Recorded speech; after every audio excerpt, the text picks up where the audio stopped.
Bonjour, bienvenue sur la chaîne Le Portail du Cru. Aujourd'hui, notre invitée est une femme avec plusieurs casquettes. Elle est députée, elle est maman, elle est également sportive. J'ai voulu aujourd'hui vous présenter cette personne sous un autre angle, pas que politique, mais le bien-être et l'alimentation vivante font aussi partie de sa vie de tous les jours. Découvrons ensemble maintenant l'invitée de la chaîne Le Portail du Cru. Générique.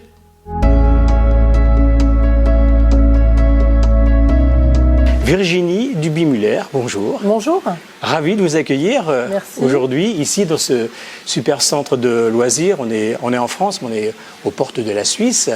Je le disais, vous êtes députée.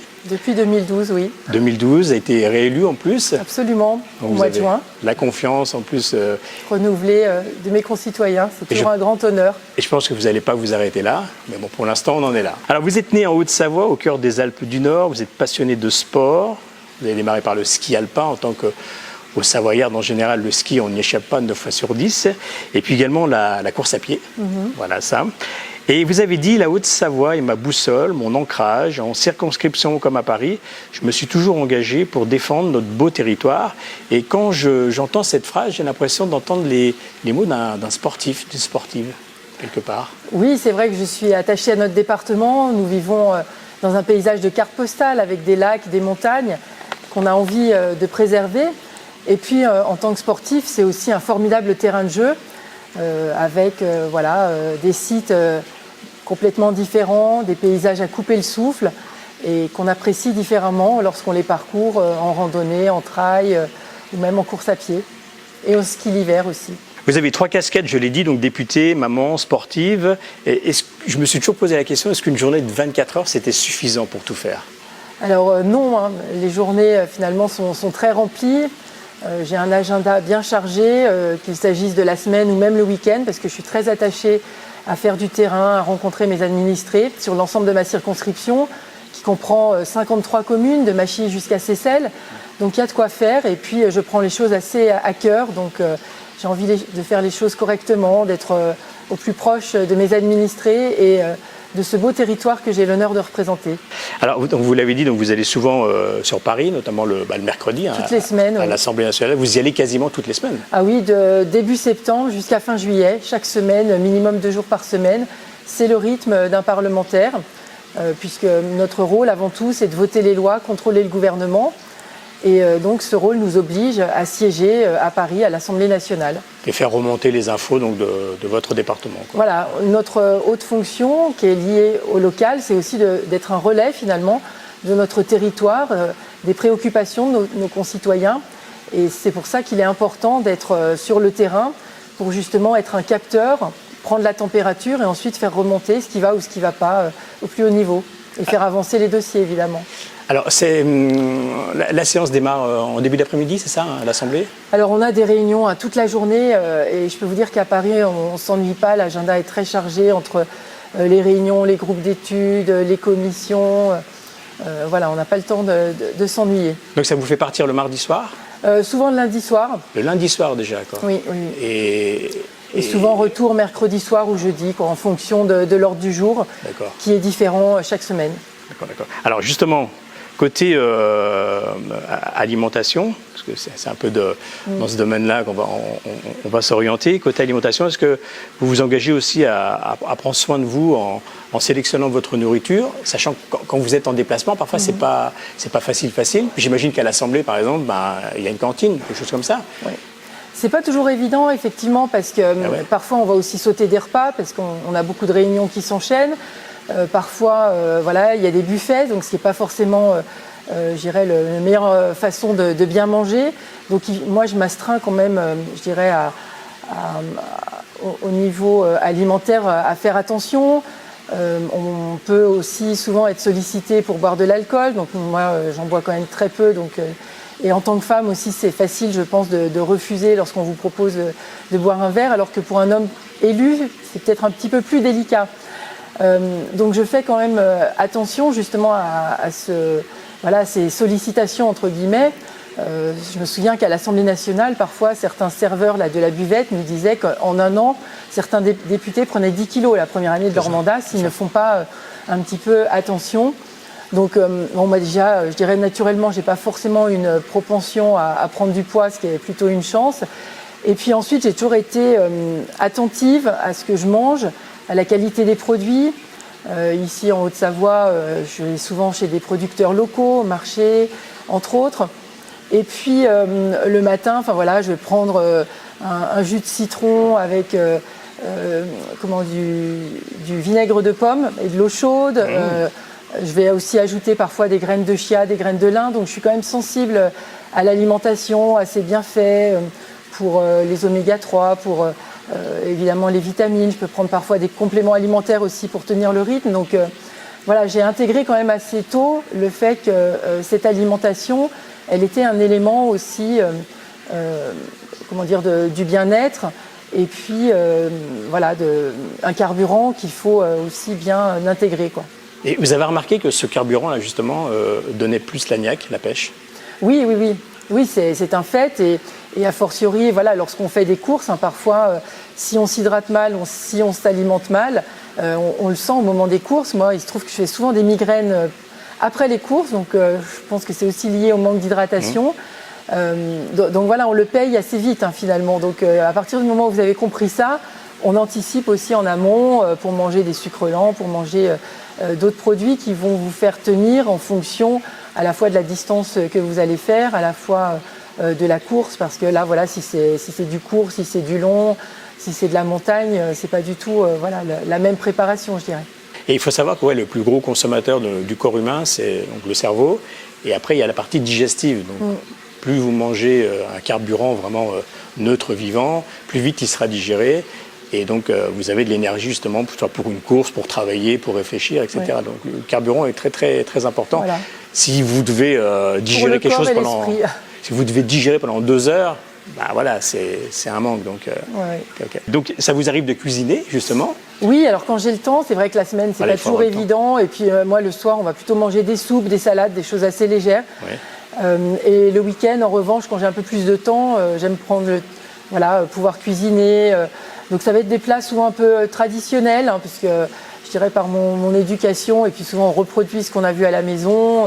Ça va être des gratins, des viandes, de l'ossobuco, des choses un petit peu comme ça, des lasagnes. Et puis comme j'ai une appétence aussi pour le sucré, je suis assez gâteau, pâtisserie, donc j'aime bien le week-end faire un petit peu de cuisine, souvent avec ma fille, parce que c'est un moment qu'on partage et c'est aussi un moment de transmission. Et moi-même, d'ailleurs, j'ai des souvenirs avec une de mes grand-mères qui nous apprenait des recettes de tartes à la rhubarbe, aux abricots, d'autres plats. Et voilà, je dirais qu'aussi à travers la cuisine, c'est des souvenirs et puis aussi cet élément aussi de transmission, notamment avec ma fille.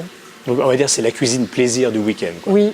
La semaine, je fais attention, je mange végétal si je peux. Et puis le week-end, on se relâche un peu. Il faut se faire plaisir aussi. C'est ça. Il faut, moi, je ne veux pas être frustrée non plus parce qu'on a aussi un rythme qui est assez dense, pas mal de stress. Donc il faut aussi profiter de moments de partage et prendre du plaisir dans son alimentation. Voilà, il y a les gens crudivores, il y a les frugivores. Et puis ces gens-là, ça n'empêche pas qu'on puisse se faire plaisir avec les plats traditionnels habituels. Okay.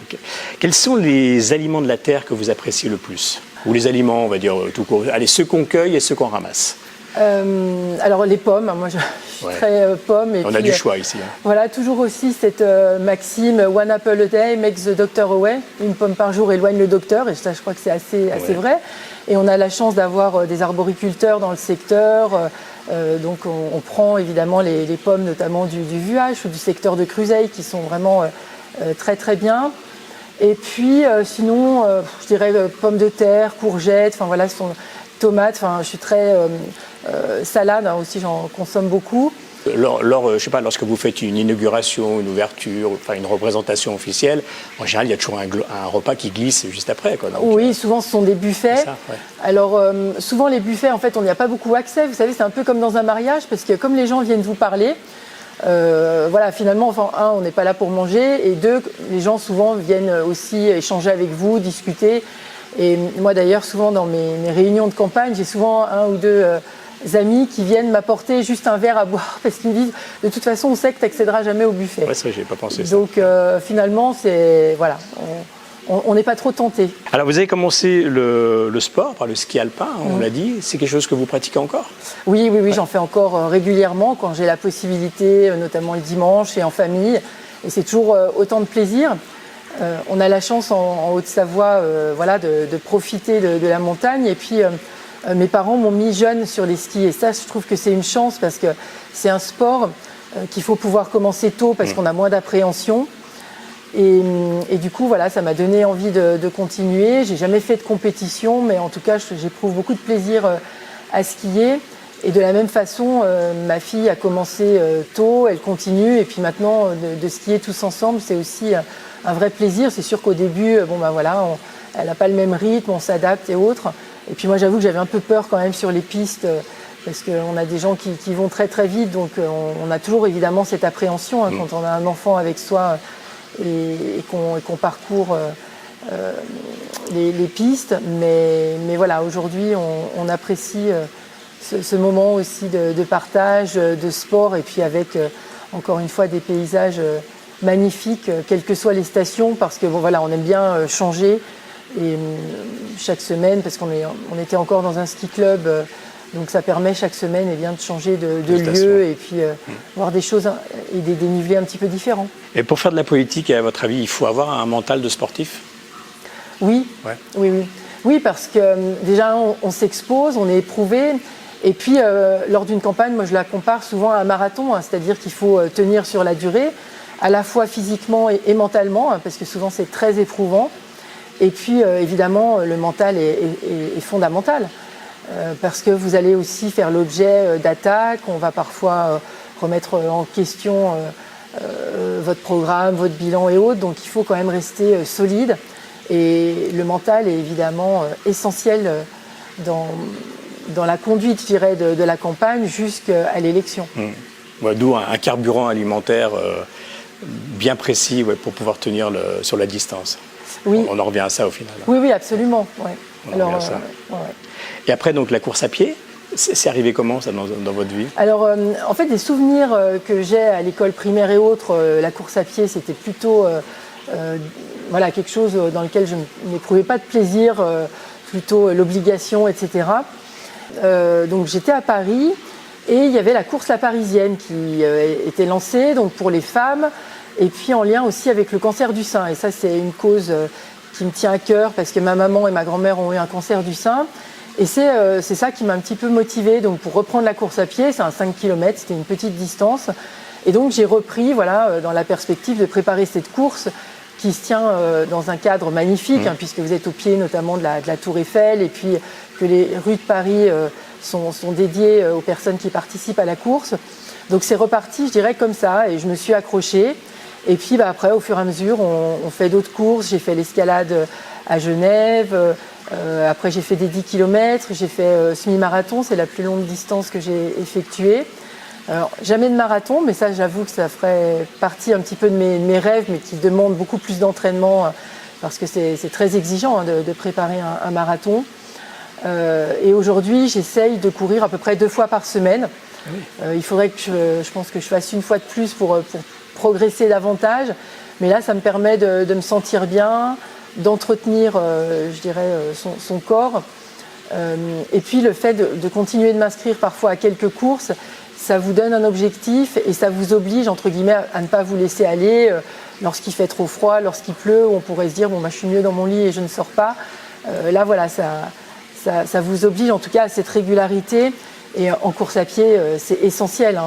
D'ailleurs, dès qu'on s'arrête un petit peu, on le paye quand même assez vite. Bien sûr. Donc c'est un rythme, voilà, 2 fois par semaine, avec souvent une fois à Paris, où j'essaye de courir sur les quais de Seine. Donc là, c'est un cadre, je dirais, du bitume et puis du plat. Donc pour nous, c'est plus facile. Et c'est agréable, c'est le quai de Seine. Et c'est agréable. C'est vrai que surtout depuis que les berges sont exclusives voilà, pour les piétons. Et puis on le fait parfois avec d'autres collègues. Donc ça crée aussi une émulation, c'est plus sympa de courir en groupe et puis voilà, ça permet aussi de se découvrir différemment. Et puis après, j'essaye aussi de courir évidemment en Haute-Savoie lorsque je rentre chez moi le week-end ou en fin de semaine. Alors vous êtes plutôt, on va dire, trail ou donc un peu en montagne avec du relief ou plus sur le plat? Je fais les deux. Les deux. Parce que bon, c'est vrai que où j'habite, de toute façon, il y a des montées, donc on est obligé forcément d'avoir un peu de dénivelé. Mais voilà, je fais des deux, et puis à la fois des courses entre guillemets urbaines, et puis aussi des trails, j'alterne. Alors vous savez, la plupart des sportifs, ils le font pour eux, puis aussi pour une communauté, sont sur une application. J'ai fouillé un petit peu et je ne vous ai pas trouvé. Est-ce que c'est quelque chose de volontaire ou vous vous dites non, ça ne me sert à rien, je cours juste pour moi, ou je regarde les résultats sur ma montre et c'est tout? Alors j'ai une montre connectée sur Garmin, et donc l'application Connect. En revanche, pour des raisons de sécurité, tout simplement, je ne préfère pas communiquer les parcours que je fais, pour protéger aussi ma famille. Et puis lorsqu'on fait de la politique, voilà, on est exposé, c'est le jeu, mais parfois on a des messages un petit peu bizarres.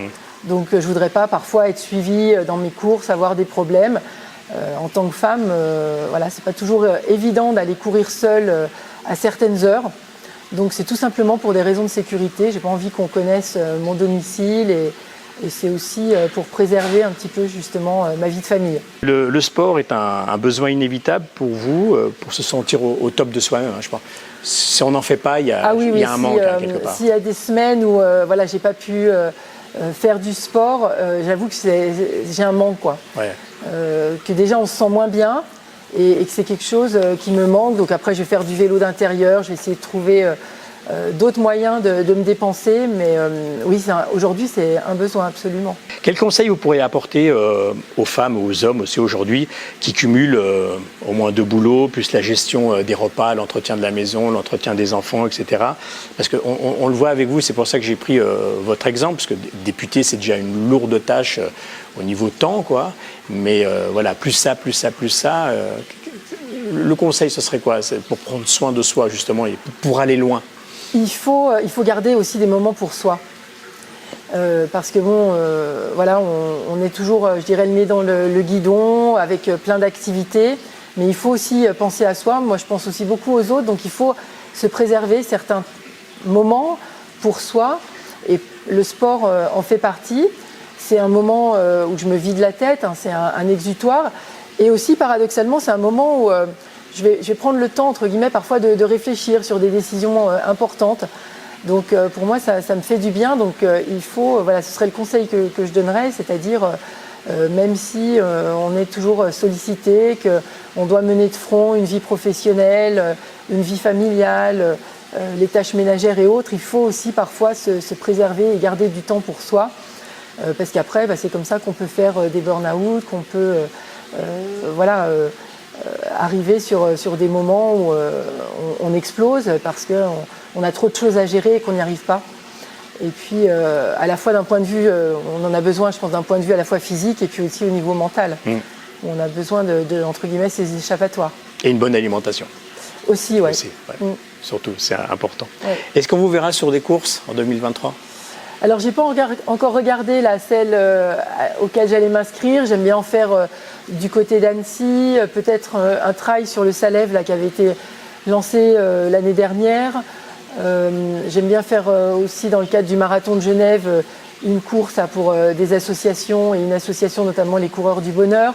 Donc voilà, je dirais que l'année est déjà un petit peu rythmée avec des courses régulières que je fais chaque année. Et puis c'est bien parce que ça permet aussi de se comparer, voir où on en est, et de connaître entre guillemets les terrains sur lesquels on va faire ces courses. Donc il y en aura certainement. Je ne sais pas, peut-être que je referai aussi un semi-marathon. J'avais fait celui de Paris l'année dernière, mais il est tôt dans la saison, il est vers mars ou avril. Donc là aussi, en termes de préparation, c'est pas idéal. Donc je vais regarder ça. Et puis souvent, je m'inscris des fois un petit peu au dernier moment. Donc voilà.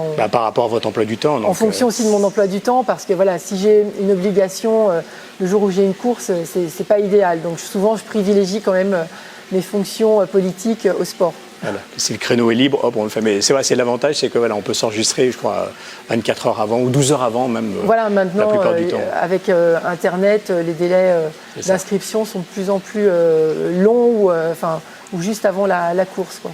Je vois beaucoup de gens qui n'hésitent pas à prendre l'avion, qui vont se faire 12 000, 20 000 kilomètres pour faire un marathon. Est-ce que c'est votre cas, vous iriez faire c'est vrai que se dire, tiens, je vais faire le marathon de New York. C'est vrai, quelque part, c'est mythique. Ça doit être mythique, ça doit être bien quand même. Mais on se dit quand même qu'en empreinte carbone, j'ai fait 12 000 km pour me faire plaisir 4 heures, quoi. Alors, sincèrement, ça demande réflexion. Hein. Il y a quelques années, je pense que je ne me serais pas posé cette question, mais qu'aujourd'hui, on est conscient de ces enjeux en matière d'environnement et qu'on n'appréhende pas les choses de la même façon. Que si évidemment on couple peut-être ce marathon avec un voyage plus long, pourquoi pas, mais qu'aujourd'hui faire une course juste et avoir un aller-retour en avion sur quelques jours, la question se pose. Et je suis évidemment sensible à ces questions environnementales, je vous l'ai dit en début de cette interview, mais on sent que voilà, il y a eu un changement, qu'il y a eu une prise de conscience qui s'est accentuée, notamment avec l'épisode de sécheresse cette année. Et il y a des choses, je pense, qu'on ne ferait plus de la même façon. On voit bien en ce moment les polémiques autour des mondiaux qui vont bientôt débuter au Qatar, avec des stades qui sont climatisés. Aujourd'hui, je crois que voilà, des infrastructures sportives, si on n'a pas en face des assurances en matière d'empreinte carbone, c'est des projets qu'on ne fera plus. Alors qu'il y a quelques années, je pense qu'on ne se serait même pas posé la question. Donc il y a réellement aujourd'hui une prise de conscience et c'est une bonne chose pour intégrer cette dimension dans les équipements sportifs et autres. Parce que je dirais que le réchauffement climatique nous oblige aussi à le prendre en considération et à ne pas faire n'importe quoi pour les générations futures. Vous prenez le train, je crois, pour aller sur Paris. Paris. Train, voilà. Souvent pour Paris. C'est le plus écologique, quoi. Oui. On a aussi la possibilité d'avoir de l'avion. Alors parfois, en fonction des horaires, on s'adapte aussi. Mais depuis la Haute-Savoie... Vous privilégiez le train. Voilà, depuis Bellegarde. Là, je viens d'apprendre que vous avez 2 heures de votre temps. Vous avez soit la possibilité d'aller en piscine dans un bain à bulles, soit d'aller derrière nous sauna, hammam, bain froid, ou 2 heures de massage. Vous prenez quoi? J'aimerais bien prendre un peu de tout. Ah, voilà. Parce que c'est vrai que aller dans des spas, c'est aussi un plaisir aussi pour se ressourcer. On a des thermes en Haute-Savoie qui sont très réputés. Et se faire un hammam, ensuite un peu de bain bouillonnant, c'est toujours agréable. Et se faire masser, là aussi, c'est un plaisir, encore une fois, de penser à soi et de prendre soin de soi de temps en temps. Voilà, le rendez-vous est pris. En tout cas, un grand merci d'avoir pu nous consacrer une petite demi-heure. Ça n'a pas été facile, mais voilà, je trouve que c'est intéressant de connaître une personne sous un autre angle. Et puis que malgré un emploi du temps super chargé, on peut prendre soin de soi si on le veut, on peut de toute façon, quoi. Et puis merci également à l'UCPA, à Vitam ici qui nous accueille dans ce très beau site. Voilà, juste avant l'ouverture, on a le centre que pour nous. C'est dingue. Déjà, à la base, c'est calme ici, mais alors là, c'est encore beaucoup plus calme. On entend juste un petit peu l'eau qui ruisselle. Tout de bon pour vous. Merci Pascal. Comme on dit en Suisse. Et puis, peut-être en 2023 sur une course. Absolument, je l'espère. Merci Virginie, à très bientôt. Merci à vous. Merci à vous de nous avoir suivis le Portail du Cru. Rendez-vous la prochaine fois avec un autre invité, ici sur cette chaîne.